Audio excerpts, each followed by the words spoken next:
লোহিতৰে বহল পাৰ কণিপাত কৰো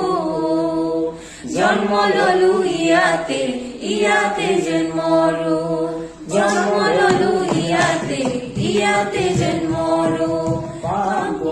এনে মধুৰ ৰূপৰ সমাবে ভাৰতৰে পূৰ্ব দেশৰ সূৰ্য উঠালে অসমীয়াৰ ৰূপহী গুণৰো নাই হে ভাৰতৰে পূৰ্ব দিশৰ সূৰ্য উঠালে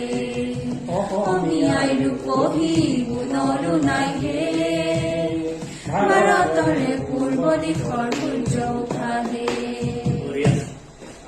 ৰেকৰ্ড গাওঁতে দেখা নাই মই বুলিবলগীয়া আছে স্পীড আছে মানুহে মানুহৰ আগত মানুহে মানুহৰ বাবে যদিহে অকণে ভাবে অকণি সহানুভূতি ভাবিব কোনে নোপোৱা সমনীয়া মানুহে মানুহৰ বাবে